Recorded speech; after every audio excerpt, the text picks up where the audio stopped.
Díríb agus fáilteteach go tugrann na Scríbhneoirí Gaeilge agus Maoraoise, a chuireadh ar bun Ealaín ar an gcéadaoin an 4 go bhí na saona. Is iad Cló Iar-Chonnacht a chur an ócáid ar bun le tacaíocht ó Ealaín na Gaeltachta, i gcóir leis na féilte litríochta idirnáisiúnta Cúirt in Gaile agus Word Christchurch san Nua-Shéalainn. Is an fearrtí ná an dochtar Brian ó Crochar, na Scríbhneoirí i lé ar an oíche, Mícheál Ó Conaille, Máirí Ghofaí, Mícheál Ó Ruarc agus Áine Moynihan. Is sin tóraní a chas ar an oíche na Catalín ní Chúláin. Agus seo libanis an Dr. Brian Ó Crochar. Gur mágaí. Okay, Charda, ceapan go bhfuil sé in ann doing tú sa chur le himachtaí na híthe anocht. Vorgéad fáilte isteach, chuig gacéin duine péat ar dam ina bhfuil sibh. Tá sé díreachtar éis 8 clog an na hÉireann go bhfiostam, agus tá míad an sá leis an togra isceach dúil seo a phlé. Bhí na Hallblacks loch rugby, fuireann rugby na Nua-Shéalainn im le clia an tachtain seacata, agus bhí bua cuimseach ag éireann faoi dhearra hir hawl, agus mar chud an taspántas sin chunig mar an hacu, seachas an haiku, chunig mar an hacu, agus is glúchuid de chultúr na tíre sin, de chultúr na Nua-Shéalainn an rinca cogaigh sin. Ach ar nó tá I bhadbhad níos mó I gceist le cultúr dúchasach na tíre sin ná an rinca sin amháin idir hanga, ceol, litríocht agus stair. Agus anocht tá míad an só le tugra ilchultúrtha, ilhangach, ilnáisiúnta, ilfártach a phlé dar tidal an Dinnseanchas, tugra Scríbhneoirí Gaeilge agus Māori na Nua-Shéalainn. A bhí híl I chaníile, bhiste le a bhíú doing catá geisle seo. Tá fáilte rút, seos mína tháinig ceol Cúirt in Gaile, tá Cúirt a fé litre bunima. Banéile ní ochta cúisilim fan nach fáscór bíoin, agus tá sé cheann na féilte litre is múnéirin. Agus bín freistal mór bín beidir 60 go 70 scríbhneoirí a fádan, scríbhneoirí áitiúla, scríbhneoirí náisiúnta agus scríbhneoirí idirnáisiúnta. A tugann sé tugraí éagsúla ó an chéile, agus san tugra seo heastal nasc a chrathú idir muide bhí Scríbhneoirí Gaeilge cinál minteanga nó teanga neamh orleathan dá riire, agus nasc go dhéanamh leis na Māoraithe san Nua-Shéalainn. Teanga eile tá faoi ionsaí stochaí, tá faoi brú, tá le tíomh béarla. As ná céanna teanga ina bhfuil go leor daoine ná tá gníomhach agus ag géire a bheochain dhéanamh. Agus tá scríbhneoirí an, díreach mar tá san Gaeilge ag scríbh agus a fáiltriú filiocht agus sceáisceart agus mar sin. Agus ceapte gur muite spéisiú na scríbhneoirí sin a bhí scríb má dearra I Māori, I cheann go leis Scríbhneoirí Gaeilge. Agus thug siad seoir goin, agus ní raibh seoir mór annach, seoir amháin sé sin pís nó scríbhneoireachta I scríbh filiocht nó prós, nach baintigil sin dín hanachas, logan nach seanchas táitiú. So bhí sé sin cinál dúil annach go puinte go na scríbhneoirí, so rá na Cúirt me héanann se an Gaile agus Máirí Ghofaí ina siar, agus Lean de Rai, agus Máirí chéile scríb na Māoraithe bhí bertacha an, Henne ó Rígan, agus an bheanile ní mé cinnte bhfuil slunne I gcearta go mar charisma raige punga. So tá scríbhneoirí ar fad all go PC, agus churmuid láthairí ag Cúirt in Gaile. Agus an sin an dairg céim bhí á ná go neisteach mu saoire chéile. So chuid ruinnig muidir seo trí bhéarla, mar ní rá Gaeilge achasan, ní Máor dheaganne go fóile héanos. So dáiste go an saoire go béarla an sin a bhaithe leis na Māoraithe, agus ruinnig siatan ó céine, agus dáiste muidir an obair ruinnig siatan isteach an Gaeilge. Anna gur mágad sin a bhí híl. A bhara do luigh mícheál an sin go raibh tusa agus é héin páirteach sa tugra. Conas gur tusa isteach sa scéal?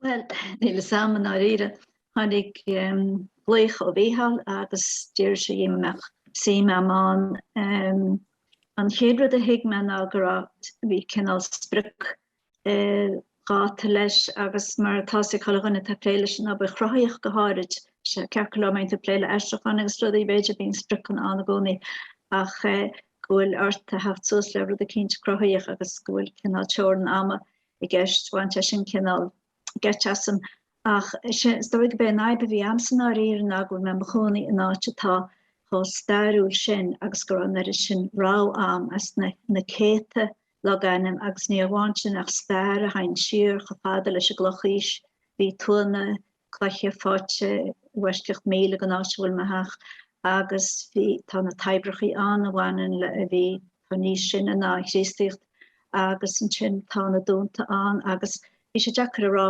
cináte dosa agus thosaméir dós bhí cinál scéalaí nám faoi bhean a bhí na cúnaí san áitcéan bhfuil mis an inis a bhád siar mílte blian ó chun aníir sé sin gebre machrá so deire scríb me scéal a bhí persanta mar nar haí mis reise an hián bliant fadochan inis rééis bheith mar chuníim le lia bhí me gur a cadplan an le techa hógal snáte bhfuil techamanis agus bhí mu iste I gantar a rá stáda speisial becuimnathe aige ó Europa dói go príomh ó réaltas na hhéir an freisin agus bhí go leor trada I gceist le cadplan alla áil agus an sin bhí me cuiinú ar an úsáid bhaintear as an tal chud bhag an talis ins na Hián agus táideach chuide go cheanta na bórne níl cead bheith Jana éon áú ar an talla tá sé speisialta agus tá sé cuiomhnaí agus tá go leor réalachaí a bhaint leis. Agus an sin maiála nach bhfuil úsáid a bhainteas níl úsáid á maint a chanéad as na logaimnachaí. Mar hompla níl duine go leach a blán, ní duine go leach a blán na bó níos mó, níl de gasir go leach ar héis na scoile a dúirteach an té ag dedó tá gobar na craga. Tá imán na logaimnachaí maiála go bhfuil úsáid na talú na garú agus tá cinál slí bheitthe eileise na daine lé go háidir leis a torasóireacht ach cuasaí eileach amach sú le eisteachan a am héanana lé leis I scríbhneoirí go leor rudí eile buna ag daoine seachas na ceirdeanna bhí ag an muintir agus bhuna men scéal seo is ceiste tá an cé chéalatá leis an áte bhfuil na háachtótaí agus níl freigra am ar a gceiste dúirt duine cis le lehanana na ceistení is fearbéid nach mí freigra bearb ach tá bhfuil fuhuairm ach gan aon ragra cinse sin éir. Gur mágad bhaire tar éis an méid sin táid nuúla sin scéalach loisint. Ja, cinse, ja. Bhuaile Craig is Gary. A ranga sé sa mun scoil bhí me. An bhuaile sin agaí se bhaire, dear máistir, tímúg an túr, ná se bhfuil a bhó ag tair bhfuil áir. Céadach an sib sé an bhuaile sin. Has me. An bhuaile na baclad chud aníis tásat go riomhhaid. Bhí cinse go rá me. Ná ra tróna fad a catchanál a cuairtúneadrachaí. agus gan bhar ach cos a scrípi agus cúpla skirtan. A cha gábhlín déag, bear leat go slice go talú ná máistir bheith a cheistú os cúd a ranga. Go háid a meach níos mó ná tá nó níl testa bhaid. A caiinte loganim na chibhí an máistir an lá áiritse. Fólamán tú Gaeilge agus fólamán tú stair do bhaintir bhób dúr telin. Achanis bhí sé fannach le baragrasa. Le úmpaí an gláardó agus a chailc réití na chleiceige. Craig deirm se go stadach. Aber ríiste bhí Craig ar a gláardó na siige. Go sábhala, ránrúd cúntráilte ráitean. Bhí cháichin le freagra an tam sin an cean ceart agus a cean cúntráilte. Craig bhí ras a siomra chun na sóil rím fan nám seo, agus híl me go réir meis gotíiltí féín. Brenneháire san máistir, agus a túr strachúla na síchan na bhí déireachtaí hirín. Ní saola na scitil a bhí me. Nar gás do bháile, fíoró tú go tair cén tainna me taig ar móile sin, nó an chreig sin, agus scrífa tú síiste. As cumníos faoin letrú, a cha scríb díireach mar a déire sé é. Jigan tú? Jigan. Má bhean. Ní thug sé éach ram na cleachtaí bailíanana, cénar me cinnte chuirbe faoin dách mór sa leabhar i bhríochta I bhí le líana leis an airite go chaú nisce. Ach a freagraid duine cinse go mar máitin. Bhí me dún ar a doras nar chuoine méir. Lá gainim na chuí, I deir mo bháir agus í chur séim sa bhacan nua seo. Ach cad a fannach go tair bháile. caran plan bravi am go chudelig an tróna. Gam fin mile hús vi sé féri smór. Nílach míle jigin tú mata se sin héin ná, idir dáhile baile tógi móran, agus an baile sena, baile hir, ach le kirst mar seo, bechtan in is cínte goni fin bhaile héin. Ach te gúil an heristin sí megus te gan áritin, Dír mar hín, nar bhí, Gina ritse agus mis Gaeltachtige, nach bhfuil aine mar chuile chreig agus gari agus bhualas in Ilanse, gan trocht an na ródíine agus an taibrachi agus ar nó an dólan agus na cládaí. Bhú imní hín letrúid an an bhár, cechi bhfuil tú cepi focail a letrú mar a bhacha tú scríbhta na éáte. Ní rúirte tád a faoi éon bhfuil eile i deirim héin an dá cheiste bhreibirte an éon ar bháin. Agus dúirte go cuma faoin letrú a cha scríb mar atá sé ráitead. Má bhí me cinál mí aideach is sála go bhadalam go bhain amach céir a bhí le tárlú sa leabhar a bhí ngar a bheith críochnaíam. Na léide go scéal, dúirs mo bháir, máiste scail a rá go cuma faoin letrú. Échuí a rééis cuidhá cainte agus began as éantais, Craig ó sin le ú bhreic bhí scríbhta síosam, agus bin sin go fada sa bhainte lumsa. Buna blianta hart. Bhí me take ar eis gine saoir, mar rééis jab áil an múna sa monscail ar a me héna muscaláire an trá. Bhí a bheith eis an mó dúchas, agus buíochar go éanana a lochta áil ar a saomh ar hálam bhaintir ar thugtar me teach a thugáil an. Go éanana cés muite go aimimení agus gaificí na cóla chundé beléir. Tá an saomh sin roh bheag a dúrúlam san nefig a chrup na raireach, na takisteach gael a bhd na máidine be rééis láthógailt sí an scaile a chustas héin. Ach bhí tuile le rá go bhar se, na bhíar nos cuma lem faoinrúd, site go compórteach í fíorcha inach perspex. Agus tá muo sinna lug, tá sé ráthar gan dáh séirechas go gaile sé teach sean seo. Leag sé béad ar mappa agus há sé má chiismí bhaine game. Hit sin drúil ar a drálar. Ar eiste baile nuair léir éon réiteach a bheith scéal. Bhí tí tócaí hana héin ag chuideala an teirlach ar éon fís a talún a bhí congrach go bháile, agus go na seirbhísí a fada heastalch. Ní raireach an éirid le méireach saomh cheannach do bhuiine go na cósan. Tígann tú héin chuí bhfuil sé mar te go leiscéalach said bre an Māoraoise a chreig teampel, a brean ó mach ar máí. Bhfuil hens go mé seo chuinna cinnte an héin lá fadan ó gear. Bhí cearcolóir cúpla buail gheasig na bhaintir mar na craga, an chuid sin go nile nach bhfuil éon chúnaí an. Bhí ceann ar a trían agus ceann an áte chuin. Bhí ceann ar a taobhhéir go nile an sa gró buí, brenn siar ar a sún de salach, atá idir muid héin agus in is meán. Nach ní léon is go rathe, letrachas, nach cabla fón i teach go ngár ná míomhar go na háiteachí sin, gan tracht ar cheangal Ealaín. An ceannach go bachúnraí an bhaile a meach seanscíntear, bhí sé ar drochuir, bhí si go limiste a cuimhní. Ní chead a faoi éon tógáil an, nach fiú an tarú bolú héin ar chláin ar scúnsa. Nach ní rá tada le cáile. Scríbú letrachaí bhí gimpi agus a Galbert, seolú testméireachtaí thug ardmholla, bhí cosán dearag dionta go déifig na cóla chundé, tá go puliteúr nó ó ar báirt. Tá sam a scaitiid an na túra de be, agus ar deire hir hall bílam. Tíbiste go blian bhí ma heach tócaí a sé, i Craig an bhreic. Bhí róna a gcónaí ainm na Craige úsáid mar ainm tí. Ach, Craig an bhreic. Is a sé hiic me tugur an ar it síime go máiste san ainm áirid sin. Cechaí marach brocha dúirs mar. Ní ras an áit bhfuil de heach sa tógcínis nar bhfuil mis an talla, ach clocha agus lecha. nó go chlúda me de réidir chéile é le fód agus ílach peaman ag scaine na trá. Agus tí, nar bhain muid an cean an seanteach cean trídigin tú scap muid am an tse. Tá na rála nar a éon bhroch sa náte riamh. Ní étá sin tú lei sin. Is minic on sin lo gainim hón, fin ginál úsáide a bhaintaí sa talas námach le hart.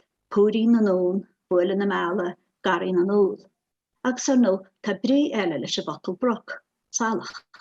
Or anna drábhí le trá tí mog an bhaile hir, snáitúil ma hafsa inis, méidir é, ach mar bhí níl sé gcuine na naine ní smó. Mór chud cloch is gan chud créad an film Martin O'Geran fin na Highland China agus an Ceirteag. Ní fis cén tánró bhain le fása chud hála suúrach Māori. Cén síntas mar sin an baistin ó slinne an téchu a mundas glábhíocht se bheitha chuí áitin na hí. Nach bhfuil buail éimean, Craig Stack, Craig Wallace, Gortí Rogan. Hálaigh sé freisin go dtí písadach talún le nóstáid bhí chréadúr ó hír isteach as go bhanacha anim an áitin na hí. Seo daine in bhí go géalú ó chrótan an tíl, trá ná an síl bailach donna in na Highland. Lestu an slunne atá seo am, Craig Ivric féidir, mar sé níor bhhail an slunne áirid sin. Rich helm freisin go bhhéiteach le go bhéh an focail béarlar recatá an, Craig an rec. Mar jaala gan ich gádaí cósta lonaíonn seo agus túr feire agus teach sola seán, bhí méid áiris béarla san Ilan le go bhhaid siar. Is a méir le hagrich agus tá hagraí na gúnaí muinte na háite an drám seo ó híal le béarla agus go na cuasaí sin na bhainleob, the Coast Guards, an Lighthouse, an Station, an Boathouse. Is cínse benecha nó gur cuiú saí agus báid go tún páils na faragaí hartan seo agus go dagach ámad agus rudaí eile asta dír a chladaí in Ilan. Bhíh smugla le siú freisin agus cheiltí ar na Coast Guards an tábhar sin chamáil le héin raic ar a tairbh an. Tá garí na bacaí agus Paul Tabacan mar heistméireacht ar seo. Ach má tá scéala cinn seán bhhainn go ddíireach leis an áite amsa, ní raibh me fósa. Ní múide go éire le aileach go brach cin bunús tá le henim na háite a bhfuil cúnaí armán. A chuir a laid tá log anim na chuon Ilan chláirí faoin tráise agus chudbágan na Gaeltacht san Seanachas a bhainleob bailí. Ach bhfuil éon tábhacht lob an chéad glún eile, drama meid cairdin í lú acab nach naine ó chuirsíntir, bhí cínte go bhfuil. Má bhín tuiscint agus measan ar stair, ar hanga agus ar helmachas na háite as ar héalramid, ní heasta bhain an éireachta chuir mail a bhhail leis a gúpla punt sa menc. Fólamá tú Gaeilge agus fólamá tú stair do winter as na log anim nach chuí, dúirte máiste linn fadó, chuir meas agus mórtas cinne leis sin.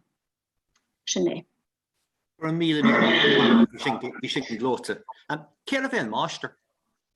Fear beidir picture culture man is skama fair eine ó her Paris in smór for se baske hol be go ane kujagier inde her jar le Brendan agus bech an Scríbhneoirí a flart in onkel jar le noir ja for se bas an ook neer se ach neer se ga score fiúan agus tá winter fós tá ben post in Ilan. Bhí sé post le benas in séir. Sin anléargus ar Ilan amháin agus níos sé dul go Ilánach eile ar fad as inis tráir. A bhí híal ar bhís de leat sa de scéal a reimpling?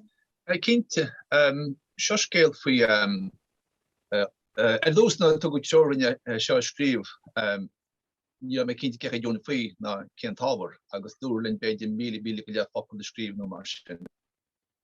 Agus is bín sé deacair ag údar chhlach le ádaithe, dígan tú mar dúirt seán ó réad an bhfuil bháin ní féidir dána áardú mar a dáda fá punt téin nó punt siúcla sa seopa ní mar sin víse.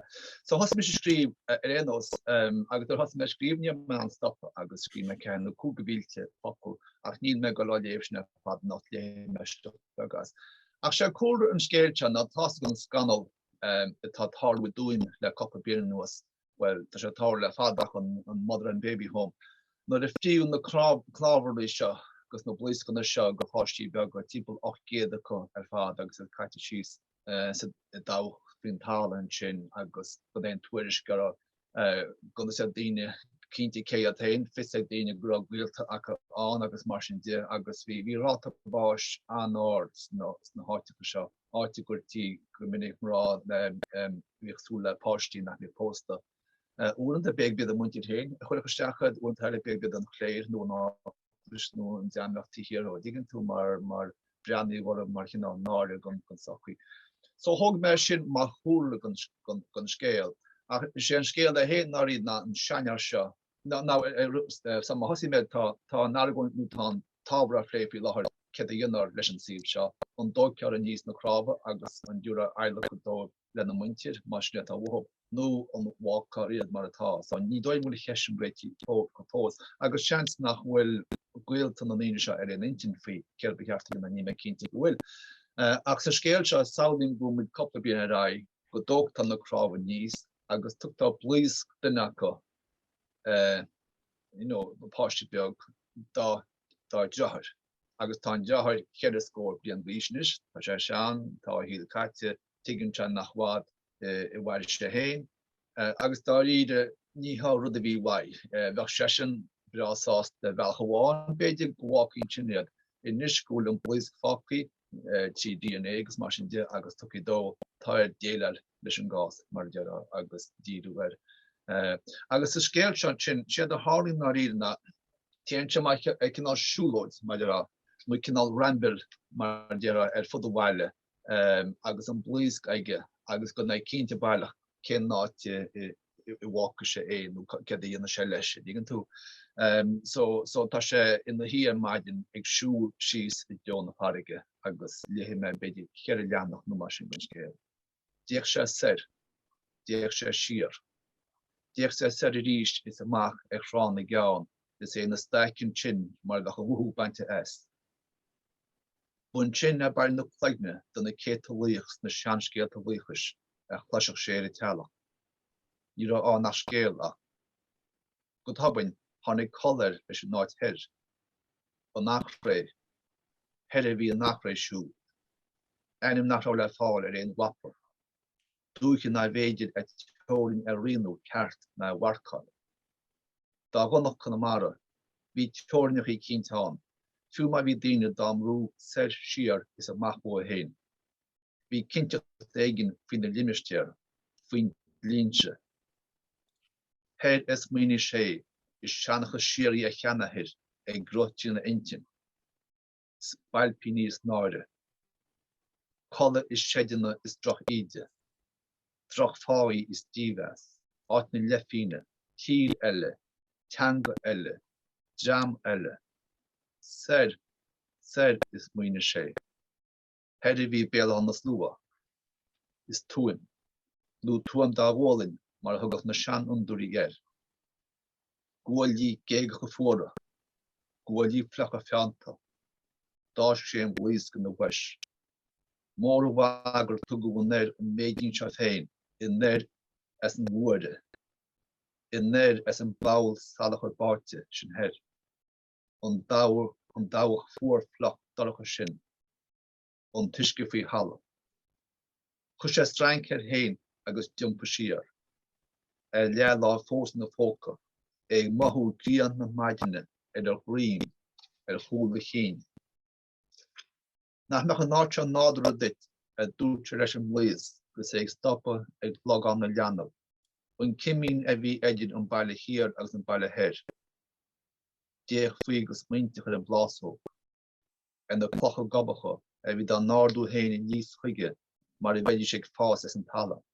Scar na cruise móire ar pandalú in a lár darna blianta ó hen nuair a cuireadh deireadh a lumbo thariche ag cathal scáile doracha siar ó thua. É titim ar chláid teorin an dámhaile I le heir is a le hir. Thosagá aile an clamparach ag rágaí go glórach calanach os I chin hit scuid lena híomh. Diompa sé chlé ag fuirte a chúd an chladach don dúlinn. Suas an náir de thug sé aig nó go chreis sé crucán an leor. Heas sin breanú machar a bharige ríist is an anáil ag gimach mhaid. Thug go cheannahead in teothaigh go réalta agus é in na futachín. Bhíodh sé ag fearre sé ag caint leis héin sé breanú machar a bharige mar bheadh sé ag paidiúr faoin anáil mar a bheadh mí aide nó go dosaigh a cheannahead ag siúl ríist. Nó láháin go bhacha sé deora ina thuúla go an factis heir. Deora is súla cheannahead. Faoi chuimric dé is bhuiil is cholam ciileisib a dúirt sé ag gairis paidir a cheannahead. Ó chud aine chug America I dúirt sé an sin. Bun seo hagach muid leis an afach deire áil orm. go crúcán na neor. Ag tú le go bheiceach muid den nuair dhearnach iad is siad ar ngáil tan mór a cheol siar cún na Gailge. Smíne sé ar é rafúd is ar a gaint a bhí an blianta na hé sin, go méidir go chóir í a thóir siar, í a ochtú, í a dhéal. Ní cainteach smearchain, siútaí, focail a nistis le abertíad fíist, í a dimigh le guis amach chluise I le. Bhí tochtar a dhíbre an tucrastó a sé dá suas Máorí na Dinnseanchas. Deora I legaidh, cuma cén síl é smíne sé ach go gortí cuideacha na chéile. Siúil sé leis thar gáirí an bhreatró, thar bailí an sickhouse, a chrucán an túp, thar tháineachí na macach siúil. Bearna na gorp a dúirt sé leis féin, ag bainte a chapín agus ag stoppa os córan chosáin a chní isteach sa gail ón mearna. Bhí an áit imigh fian leis gacha is Dinnseancha. Beag duine a híomh an áit se ní bhú. Thóg sé an líos go machchas a tóca agus hearcara. Déach isteach sa mearna achrannach I ríist agus danach ag fannach. Aimsin na béin gliche is smíne sé, ní heach sochuid an bailach na stoppach ag an spotta seo. Nu go dagach sagat fi bhégrocht I mach ar scailp a bhí stis a mearna ina míoch seabhálach. Nu go meanach an corp is a chónrach bhí effir ar a mealach chun na ciile. Bine mich an is bhíoch éalaithe leis ar an gúlráid sábhairt ríist. Ach bhaid an nós stoppan seo a bheith blianta fad in dhé sin cuimne sé. Chainnig sé héine le na óge, chu sé ar a chapín. Nuair a chrois sé rilig bain cléimhe, heas sé gingéata is déach ina leachtaí umadúla a bhí ag bí go I níos ar ghuailí a chéile. Cuideach go clínta crumha mar bheach ag géar mánas. Ciile ag feic os a chóir mar bheach dá bhréga nó dá bheala isteach. Ach ní rá an rúnaige dal isteach. Bhí claideacha is scunsaí a rulice chuí, is gataí, teoranne chuí, mar bheach ag teach rút gúnaí. Nú sin do a chosin, ach cén chosainte heasta ó na maire, ó chrába learte, ó bhuisc na biste.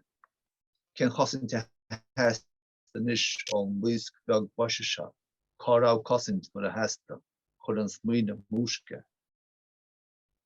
Carrig nefrin. Íon sin na gúnaí héis na mílte bliain. Snitte snífa ag aimsirí na géanta. Ag céta bliain inis ó léú an nefrin an seo, seachas Cúirt Gaeilge efrannachaí ar wahala cumnúcháin nó cumóra. Cruach altóra ar an garig lom lehan. Altór cruach cloiche. Ina seasa go húdrásach an sin pós. Húdrás dána dalba. Ó altór ar léú a bhathir. Go réit málacht dora in dhé sin. Málacht sagart. Is deirtar go maireann málacht sagart seach nún. So sin sliocht as an scéal agus leangan sé rá dal ar a thoras ag géar cinál áit a hainneoin le séin a aimsú gan plís. Fair play go bhí híal sá dúrch, but sá cuachtach ag an am céanna. Tá cinnte go mé ar fad a tnúlan is an scéal sin agus le scéal bhara a léamh a macansa. Wow. So, mar chud an togra seo agus tagan sé leis an dá scéal sin faoi rudí atá imethe a léig nó rudí tá cailta nó lice narúd, tá an cuine genre faoi le atá lárnach I tradiisiún na Gaeilge ach genre atá á roinnt againn le muintir Māori comá. A Ealaín ar bhiste le roinnt óla se thuirt doing faoin gcuine.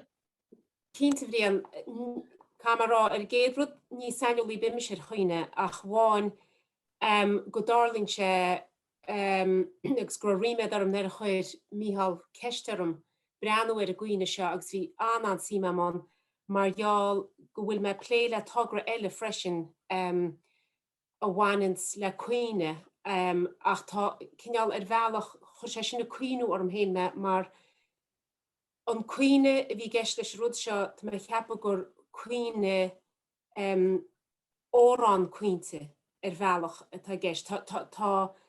Tá rihim agus cinál funineh cuine fós in sa geol a bhhainins leis ach an rud bhfuil me pléiles ar a tíhile ná an cuine tradiisiúnta, bhfuil sé an cuine in rá an scarrt amach a gluoch anam a bharháin, chur síos ar a marháin, a gúsáid na bhocla a bhí tí a úsáid le líon cuine a bhí cinál méadáid focla a bhí tí úsáid agus chá bheasca sin isteach leis a gur síos a bhí ar a duine agus an sin an scarrt mhór chuinte go honúil a tháinig ché go deire na foimaní agus na bóla ar de chléamhroch, bóla ar a tála an cinál sin rud, so bhí sé cinál éagsún an éagsúil an cinál rud a bhín seam ach tá an síma mar bhfuil sé tá an rud eile imíhain agus tá sé imíhain agus tá go leor cinál smuointeach dionanta mar seo. Cén fá go réimi sé agus cén fá nar fágu cinál lorug a bit mór an hó an, bhfuil sé bhfuil éon cinál foinse ceart an gon chuoine bhfuil muid náháil in na bhainin seachas beidir an chur síos a bhí ag daoineir. Agus an sin bhí marrálam hé bhfuil ar bhealach is rud anna fersanta an bás, agus is rud anna fersanta nar tá muid fágáil sláán nó nar tá uignasáin faoi rud a cins. Agus tá sé an cheangailte fiúan tá cinál speg nach féach tú a chur cóiseover le bre mar hampla. Agus an sin bhí marrálam hé bhfuil níl éanaine a gcuil le tafid duine a cuine a dhuine héin nó cuine dhuine cinnta tá baintach leis. Ach nerid leis a gcuí nach bhfuil éanaine gcuil le duine tafid bheanna tá tuairpáiste ar a síl, tá is rud an dain in sa duine é. So an sin di réir mar a bhí agus se just donolalas ó míid cinál léamh fánach atá dionanta amsar rud. Bhfuil sé nar a tháinig an agla sin agus nar a cinál nar a facas nó nar a cuireú in bhaid ar chuoine nach mar rud an deas go rud míchlaachtar a bhí sa gcuoine se, agus nach mar rud an síbhelta bhí an choiribe. Fiúan bhealach ní sé d sin isteach fiúan sí grísteach aber mar hampla tá cuioine na drí muide ein. Agus tá óchó meascaí le ceol an sin agus tá cheappa agus siad me héin agus mo teorcaí héin agus tá bhd níos mú seinol i mo hímpel an seannacht ná tá amsa ná bheits am go brach. Ach tá cheappa go méidir gur as sin a tháinig an tóran cuinte má higann tú leat me. So cinál bhealach an na mothúchan dain sin a deire agus ú cuioine ar rud a cinnt gur cuireú sin agus beag an ceol leis, nó gur sníú stecha le ceol. Agus sin an áit a bhecinn mise a dánig an cuioine seo as. Ach nerid le go leor cuintí tain héin mar deirme tá cuioine artaí léir agus samplaí eileó an héin. Agus so in sin so thug míhall hiarú orb an cuioine seo i scríomh. Ar hiarú orb a cuioine scríomh bhí héil nó beda an cinál rud dánig siad héin suas leis sé téine tháinig tháinig cin méú versa go gobre bart le chéile agus scríomh sé an cuioine mar scríomh sé gach le versa é. Se, ok. Agus sin dia do be chana le go nach sampla sa ró mai hí fóna mar go bheith ceanneibdoch se.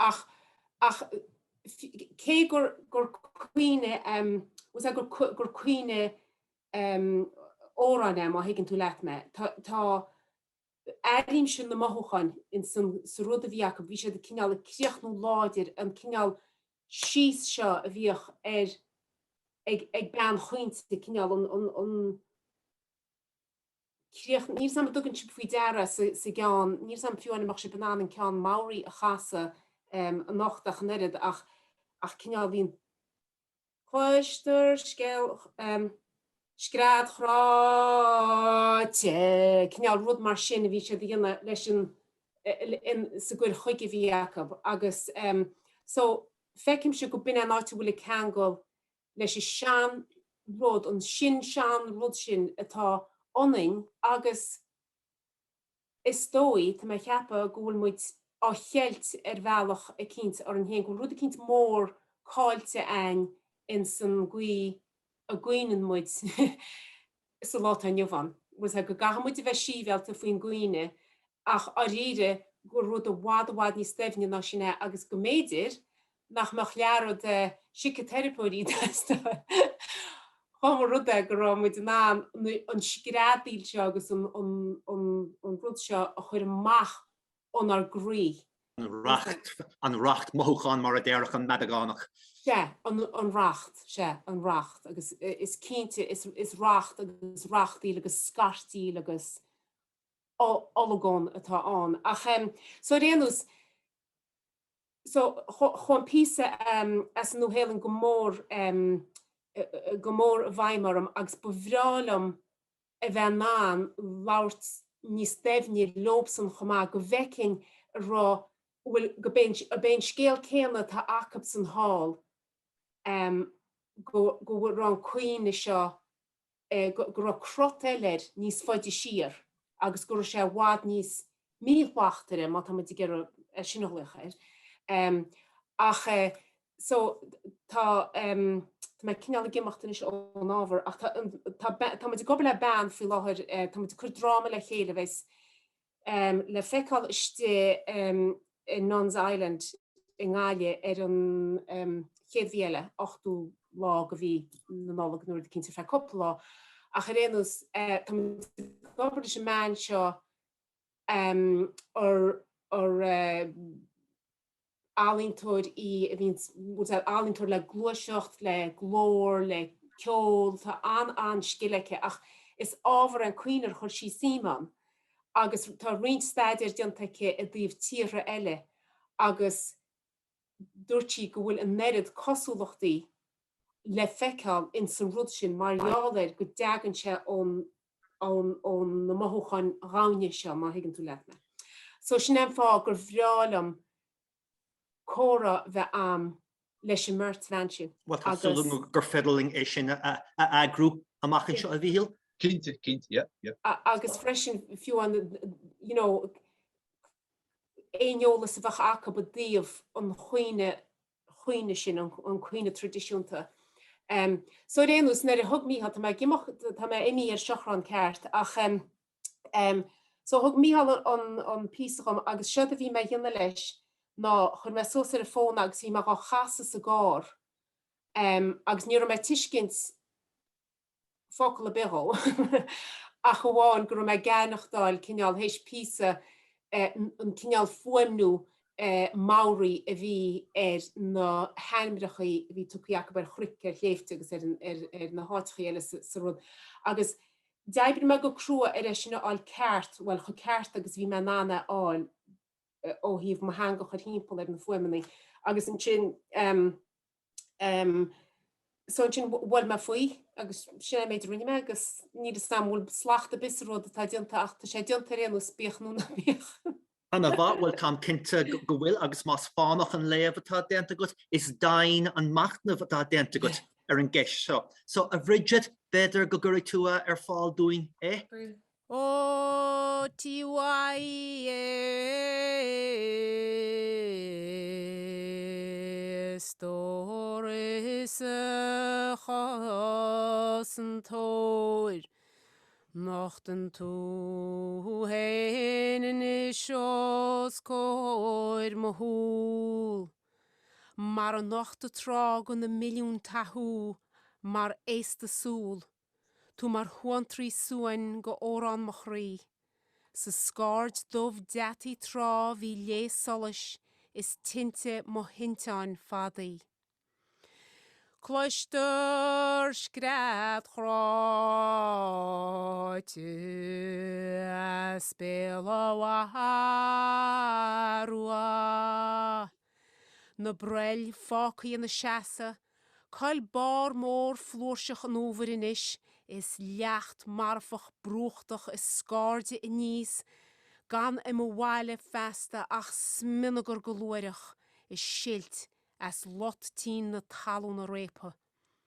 Mar cholam an ghorta I chrug. Ó chón agus gan amsa ghaitse inis. A chola gón gan chuine.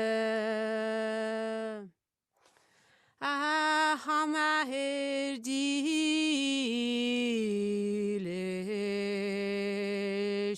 A huraki Tus a hail sin an solos. A chrán takas a dorchadas, a hug ská agus fasca go hlúite go de leocht. Tá crún jaal sneachta ina ornáid uasal de cheán inniu. Movrón a hanair auraki. Ní bheith sé a wádelinis go méid tú lom nocht, molach de chin nochtaí gon sian, an sneachta I leáb san sal má leinart. Is leatha capín crua sneachta na géanta as áfarc, faoi ratha gachach na gréine, is crí na crunne I taobh is a ficha as édan. Mochair sa a hanahéir, is mise tá ceantoch. Ticoraki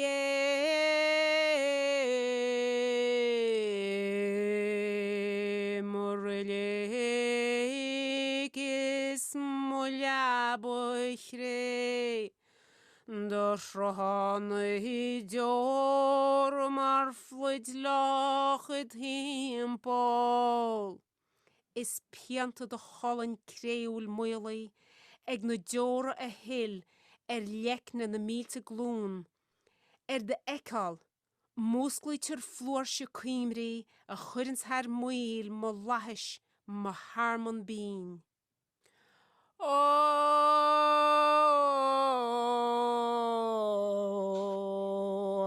Ach titan cravo mo hachtin shid. As barog canúl duachta. Le fána fáile á slugga ag tonta briste, ag garta talún scópaí wob chun siúl. Uanaí a bhí na laig a simrach siachanta le cianta, seanachas a muintir a luasca ó muim go muim, na tonta á gatha isteach na rac sránaí a dúin. Nú go dréice na hóránúd mo chuimre. Sás na scíní leg mo chráfa níos mú. Scan falloch a fácaí waire waie. Má haiscimór is brontóir na bethe, tusa a cartíh amach is a humpaíh bunós cían, ag maide drain tochailte tú wac óróí. Bhíoch bar uachtar de iscí trá faoi lapadal siaraí na Māori éisc. Lón léhúil is rán anama chleocht macó. Movrona wairaiwa tá do hunta tuile farsniu.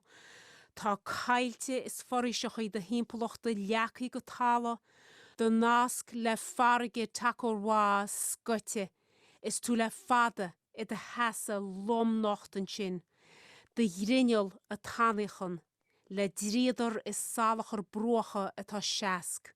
De isci a bhíochan na nisci bríhis bethe, trúalithe is nivithe. Alach a characrí is clév, misitá ciantach, Mishita Falioch. Wow. Fair play with Kathleen. Vi sin dríochtú me. Ní listen go coole éimre cosúlis riamh agus bhrála me flesin bio ar stáitse nó tú os ar ggóir amach go bio. Okay. Gom cadile gur féidir a rá feiste géine sa lochtéisteachta. Bhfuil sé atbheith géisteach le a go héin? Yeah, níl check das, ní málam sa bheith géisteach le go héin. Okay, so Beidir gúil go leor daoine eile díreach rud céanna. Ní neachar. So ag pointe éigen a bhí híal, bhí tú héin agus Máire i lár a tugra, tugad Kathleen isteach chun legan Gaelach, legan éireannach, legan Gaeilge den chiine a chur ar fáil. Agus ag pointe éigen in sin tugad cura de bhirt údar eile a bheith páirteach ann. Conas gur hála sin? Well, could you go togra na cardana agru gahana biana? She's no cardana agru soon Irish man na wager tadalina.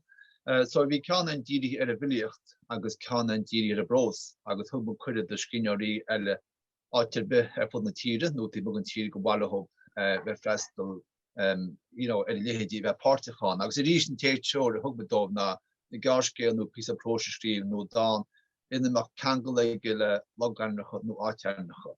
So we pay Timpol Gornier Fadan, Edil Darkyard, and no Hognier dressed in the Cardinal show, could just the Beta Cup. My dear is a Suma Vishi, Mayala Hira, I think a space like a honey Knusok des, Scríbhneoireachta as a fad, I did a piece of water because no Scríbhneoirí black parts in the Cardinal. So the family kind of like code if we lahar, agus tasúlen go white show code, agron special go naver show, tamil hiapin me marta show hagan no machine. A hiapin bach shagdias could a horse the vertical Scríbhneoirí addressed on the cardinal my dada lahar in show nacht agus piece of the Anna va agus Ealaín as sin, current falter if the hollow Rourke, the heel dead of Hassa, vista that the face a rankling. Well, to ma. Tá, seachas da na chorcaí taobh here go tá chur olcurm. Well, an rud dhéanamh mé beidir ná just couple of wanderá gur bhana hímagum sa rud mé héin sar tháinig í hall chúm ach gur sprach sé mé dar í rih chun níos mó sime a chursar oder fada bhí me counter héin bhí an tá daragurm gur hanas as counter hana hebar ar fad ó heh log an im níochta agus ó heh Dinnseanchas agus go héanam mar sin so chur amach leabhar filiochta trád a raibh dánas céad an litirúch a chu mé counter héin agus na dáanta na háráin a bhí ag na dí pashuintrán fad ó Ryan Beladish.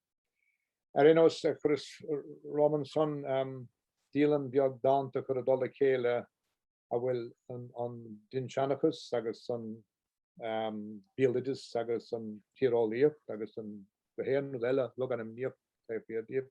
So léigh me gan ó trí chin anna bheagar fad, níl úntaach PC beaga. Okay, so an chéad ceann na teirlatá ar na park na Ealaín, lu an im tá as na ceantar a héin.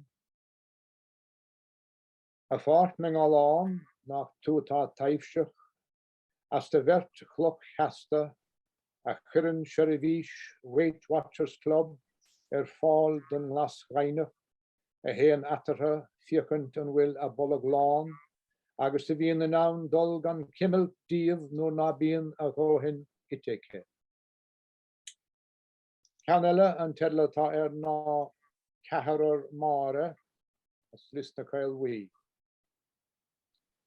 Trád a raibh agach ceathrar mára le chéile ag tobar chráin. Ag gilchan galún de grán a colachta. Sifcón meirech le manáin vísa ag irig brenta bhela ón dobar lech simethe le haig latte na madine. Agus in ceann dearnach an teirlatá ar mar tána chud daoine fantastic na dáanta sa. Hatsan ó Rúrc ní fear bhéaltalum héine ach Rúrc eile a fós man tínlam. As list na cailmhaí. Íscare agus seanna chuí ag rang gaelana I shanna shedéisk I géibrénin rithe crú sauna sa bblion médigus a cúideag dín síos an fearrua scíal ar a fad scanáin ada ach tríochta ann a chur an slua fé jasa druma dríochta agus a dúmpar go haibrazil ar faride cháte anúní. Sinné, sinna bhfuil. Anna yes ar fad, gur mágad bhí híl. Gur mágad. Cad é a bheas faoin tugra seo? Well, ceapan go sé go húntaach ar fad mar thugra, tá riamh a bhíon rud tá anna gardam crí héin agus tá as an dánar an go bhfuil buinte éigna dom leis an tugra gur mé tosna mé héanaan is ag sol síos an bóthir son mar braham is go bhfuil beidir sé nach mór in am dósa mar ile gus mar scríbhneoir mar héal fersanta héin gur a latíh agus beidir díú níos mó ar an saoil a bhí ann agus ná beag an a ríis aber mar tá de caintean is faoi haupaí an planéad agus faoi an taobh down agus ná beag an down ann ach tá níos mó ná a gceiste down nó le planéad ná an rud fisiciúil tá an rud eile ann sé sin an cultúr an rud intellectúil a bhaine leis an down. Agus tá buil an comá go bhfuil an rud sunna gemeach comá sé sin an beidir an biolidas agus an sebrastanga agus an na loganimna go léir atá ag meachtar ar a chéal as ba ceantar héin agus meas an héin gur bé mar an scéal chéanna ag gur cabhíine mar go bhfuil an cosfuintar ag gemeach don áirtigh fáil bháis agus tána na fermecha agus na tailte bána hanis agus na imíon na hanimna chun son nó imíon na daoine agus an bailetána is na bec síos fácha a hiile ann agus gan imógan cultúr sin ar fád agus an más an darcha sin ar an dawn gan imóg sé sin le héir a tíl comá agus gapam héin go bhfuil sé de bhúgus ar scríbhneoirí cos ó lumsa Iarach téagna dhéanamh chun é sin a chéamhnú mar tá ar gahéine an planéad a chéamhnú go fisiciúil tá dúgus oran na stóla mar Gaelgeoirí agus mar Scríbhneoirí Gaeilge éirí aspéidir a bheith iarraigh sin héana chur chun tosaigh in á gcuid lit an rudí chrochíimiid agus be díú ar an rud beidir nach tháinig ann. Anna bha, gur mágad a bhí híl. So duine eile a bhí páirteach sa Chardlan agus atá sásta bheith ling a nocht agus a séthar a Ryan Plain ná Áine Mainahan. Hello Áine, fáilteóid ar bhis. Níle ha man usual in is gur mágad a bhríon agus go chéine. Yeah, I mean, a ríist ar de chumas a bhí híl bhí spéise gom san ábhar sár chuir isteach ar an Gardlan. A bhí san a hosta go raibh le héad a Cardlan ar fáil dom. Agus chun fearing arán ar higus go dtí inis nó bhfuil go dtí go bhfuair san cirechuig an óchaite go bhfuil buinte an dogra in umlá le nu a hélan a bhí a gom gur bhain sé le Dinnseanchas. Agus an slí is an rud a sprág mé I dro na loganimneacha agus Dinnseanchas ná an leabhar seo, leabhar úntaach go bhecinn sibh an leabhar seo, is loganimneacha rún chuoin. Táim im choní in nún chuoin I gúnta chirí agus fáil siach an leabhar seo ag an gcóirchumann sa phróiste 2000 is 70 agus sin just raimpeag bliantó hin agus tám cé bhfuil im choní sa ceanta sa ní ógún chuoin mé ó thuúcis so lech garman mé ó thuúcis a cé bhfuil im choní an saoile níos mó ná tro bliana nos in áíire bhí a gcónaí ag gemacht cuasaí ibre agus eile agus níor higus an méid severis se bhí mór hímpalar, mar bhí gom go raibh sé ann nach níor dhéana sé tochailtá mar deartha níor thugus an tám chun tuairt féin. Ach spráid an leabhar seo mé agus thosníos bhfuil bhí a scríomhfilíocht ar éonnos, but thosníos a géirí strafiog dámta a scríomh a bhí sprágthe ag na scéaltas. Na scéalta is mó actually a sprágan mé. Min is sprálam na fuimena chum maith an ceol a bhainean leis na loganimneacha ach is pralam na scéalta a bhainean lo agus tá roiintas na scéalta sin tá tagatí dóibh nó cuideá luitistigh sa leabhar. So is stocha anyway, so an ceann an dáin fé le a dtír míhálar a thuairt chuimh tá sé mai jaule tubist a hále teflaman sa hun chuin. Tá sé mal na ráhe. Tá actually tá sé cín deag de malte ferran in nun chuin agus devin gohfuil a leid chuig a logan a buint le gach ball ferran agus beidir ní smó. Ach hí sa bóharún tá bailí cín agus sa bblion 1860 hí dóitán tubisteach I dig ann.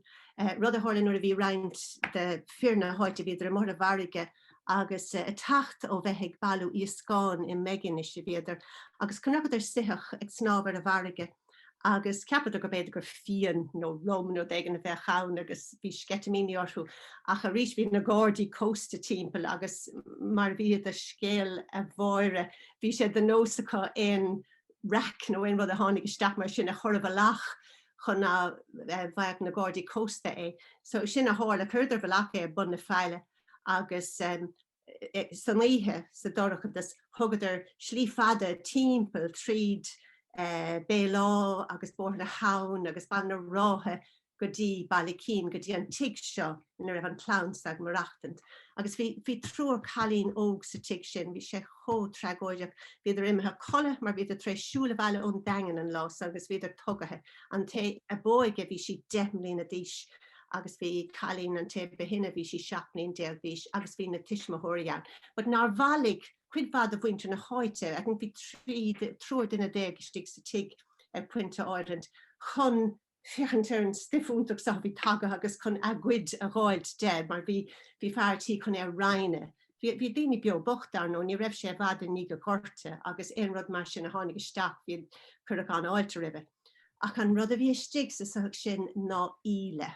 Rud nar hiigeidir ní bhéon chuach ar íle.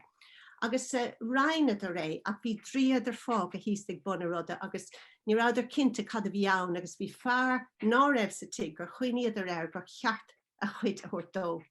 So nar lastain ag an getre chun féchant isteach ar an riadidir a bhí istigh chun fégan cad a bhí ann agus déad sibh a haú cad a háda. Agus bhí íle dúirtathe mór hímpel na háite ar réos trééis an reine bhí trééis bheitsúil. So bhí pléasca ó fásach agus as san dóg seachtar, well dóg anna chud déine, but cailach seachtar agus an trúr chalín óg ina measc. So I mean, is álam ghfuil scéal chó dúrcha chum díobh. Ach bí me mo siúil anna chuid agus ó chur mé ó thosaigh mé chur sims na scéalta seo braham ghfuil amantí ghfuil me siúil le taobh si in nó chuin. Agus gohfuil ólas a bad níos daine go manis ar an geantar agus ghfuil gur thugna le animacha a bhaile mé is slí. Go háirithe rinne pandéime agus mé dul timppel. So anyway, a bhaile an dána los. Bhráling. Okay, for magad. Na sfeart lífan. Dóitáin Bailícín 1870. Deire lé agus bliana. Cumann na gealaí ar an rian lá gotá lite I gcuine drime an blascéad mhóir. Cailfar go lua san agéin. Mé a cahabh an seáil is Amsterdam, fitte ag Lisbeth ó chachanna na háite seo dain dearag agus glas. Caring guim go tauné mór hímpel orm is braha mé héin I maclan na tíre. Na dahanna a neartú le tacht na durchachta go dúgharm corcra agus lína óga ar imel spére. An daun fad ar nós tinne a cnáda lei. Gaum haar an behanbeag tliche inar hále tobis trá, nor a haring lucht na háite barrelí fé chelt trí vallen a ráha ón gúsín. Le giolcacha laste in a loib, chrommadar go díchas a chos a giún, fléasc tinne ón gemír olle, dóch seachtaracha, níor bhar in an níag ach na tlocha. Agus cuine na guinte a dolinéig le himacht blianta, tá ceol stadach strahánín tef leis ar nós ar ngohanna hénig tachtathe le cú. Sinné. Gur míle maigad áine, gur míle maigad. Áidiróid, agus buchas as an ggéire. Fáilta sé rát. So a cháde tá muid a dúdam chun dorig bhfuil ceist ag éine sa lucht éisteachta sa lucht nó sa lucht fechna. Éimeann le do hol. Bhhailm ceiste a bháinna chuirman an bhiste léb. A dús cógáidchas ó chrí le gachcaintóir a lá an seohannacht chin mé go sé ionach spéisiúil ar fad. Ach an ceistetá gom ná Conasatá sé I gceist beidir leannacht ar éile se tugra seo, agus conas a dhéan fadainse go dhéon fá cócheangal idir dúchas na Gael agus dúchas na Māori.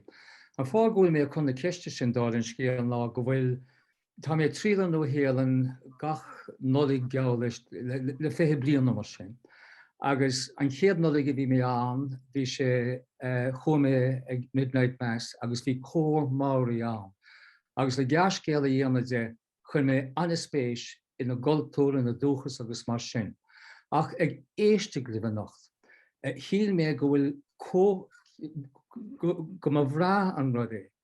An dá réim se dúchas sin beidir I nuchan níos céire, le nuair a smuoiníam ar na Māoris agus nuair a smíoníam ar na Gaeltachta í smuoiníam ar báidóireacht, iascach, tógáil tí, áráin, ceol, seanachas, béal idris agus mar sin. Tá an istóirlim go bhfuil dúchláán an sin ach go bhfuil anna silveras istóirlim le teachtas agus ba bhráilm dá leanfaí ar eiles an tugra sin ach go leanfaí ar eiles ag díana cócheangal an áras atá an taidir súl, an scríbhneoireachta súl, an choirí láithir súl. Is tóirlim gombeoch sínta agus glacham leis an deis seo dálan scéal le cógáirdas ó chrí a bhreil le Cló Iar-Chonnacht. Just le cúpla seachtainna nuas hí an cearcail gascéalaíochta an agus bhain mé anteanna bha sin. Is tóirlim gur cólacht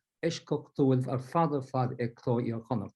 Guím gachra or go léir, Tásúla gom go leanna sib leis an tugra seo, buíochas go téan freisin I bhríon as an gaí a rionna tú an chathaoirleacht agus le gachcaintóir go maithagaí.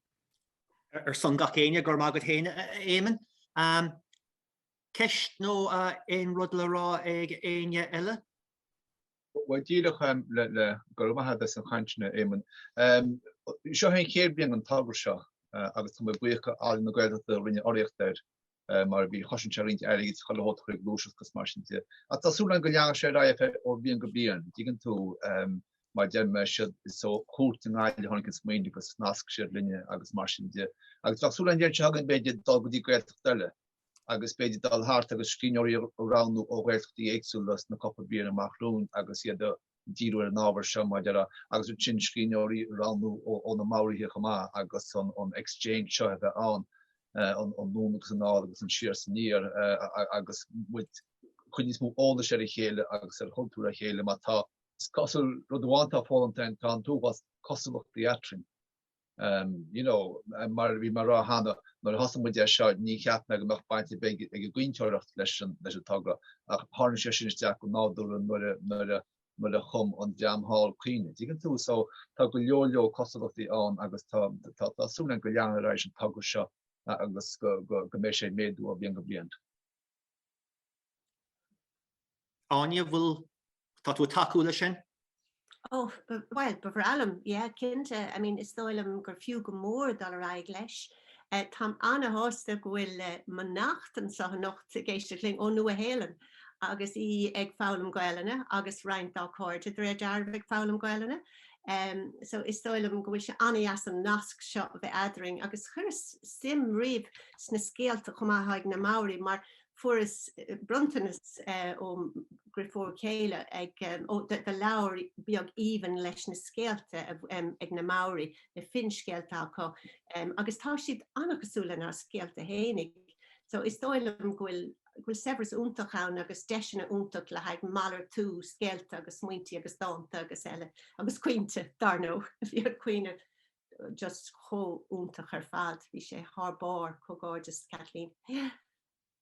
Ok, so tá méid tá uachlig agus cúpla nóméid leis caiteagain so ar son gach éine ó bhall an buchas a gháil le Ealaín na Gaeltachta a dhéon muoinú ar an sesiún seo le Cló Iar-Chonnacht, le Mícheál Ó Chonnaíle, le Áine Mainihin, Mícheál Ó Rourke, Kathleen ní Holán agus Mára ní Húfig agus gandát Bridget Branach atá chúl an scáán a chur rudaí fáil doing. Sinné nach etan rudé go bhfuil mí de caintear Dinnseanchas agus loganimecha agus sin fad san idirspás an Idirlín Zoom ach sinné an saoil is tóca. So beg deisigan beidir chutas na scéalta seo eiscint I gcóir amachchan seo agus tá cúpla focail le rá ag míhall. Well, bí mahagaí as a le páirteach agus be mí deanghfuil ríis le chunadé ag ócadí cinnteile.